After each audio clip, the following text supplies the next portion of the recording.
Natomboli misonanga Oluka elongi nayo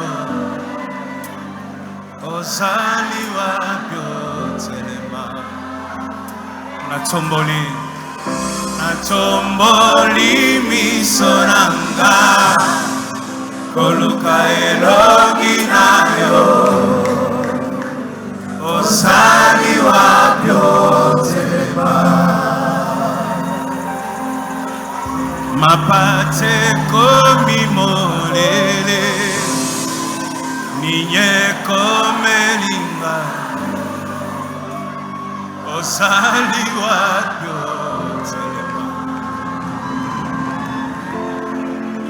Mapate komi molele Ninye komelinga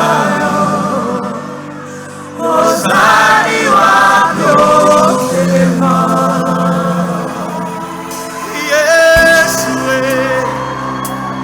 Yamo temae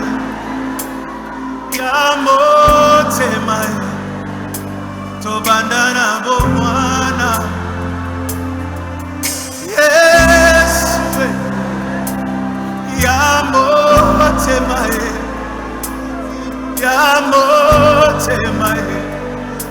Tobandana bomwana Natomboli misonanga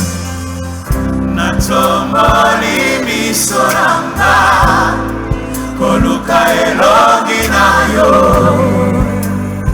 Ozali wapyo telema Natomboli misonanga Koluka elongi nayo Ozali wapyo telema Mapate komi molele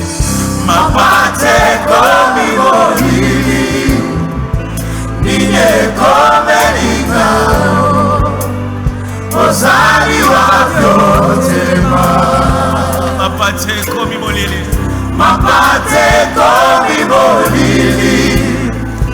Ninye komelinga Ozali wapyo telema Yesu Yamo temae Tobandana bomwana Yesu Yamo temae Tobandana bomwana Écoute Nalikambwe komelinga Ataoya lingakanga Azana nguya teyo telema Nalikambwe komelinga Atalibota nangae Bazana nguya teyo telema Nalikambwe Ataoya lingakanga Azana nguya teyo telema Nalikambwe komelingai Ataoya bota kingai Azana nguya teyo telema Nalikambwe komelingai Yesu Ataoya lingakanga Azana nguya teyo telema Molimo alobelinga Nayebisa yo Souviens-toi de moi Molimo alobelinga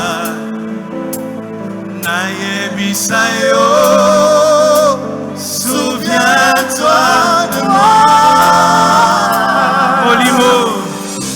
Molimo alobelinga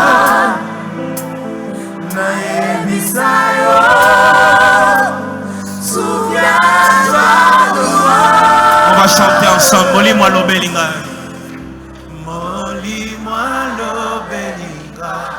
Nayebisayo.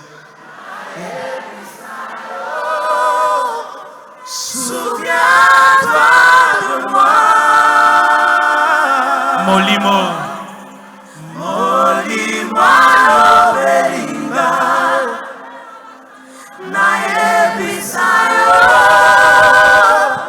Souviens-toi de moi. Tiens-toi debout, lève une main, commence à dire à Dieu, souviens-toi de cette adoration. Souviens-toi de mes enfants à cause de cette adoration. Souviens-toi de mon ministère à cause de cette adoration. Souviens-toi de mon mariage à cause de cette adoration. Souviens-toi de ma famille à cause de cette adoration. Avant de quitter ces lieux, avant de partir, avant de rentrer à la maison, souviens-toi de moi. Kanisangai, Kanisangai, prie même dans ta langue maternelle. Si tu parles Swahili, prie en Swahili. Si tu parles Kikongo, prie en Kikongo. Si tu parles Chuluba, prie en Chuluba. Si tu parles anglais, prie en anglais. En espagnol, prie en espagnol. En français, prie en français. En lingala, prie en lingala. Dis à Dieu, souviens-toi de moi. Kanisa ngai, kanisa famille nangai, kanisa libota nangai, kanisa libala nangai, kanisa mombongo nangai, kanisa ministère nangai. Souviens-toi de moi.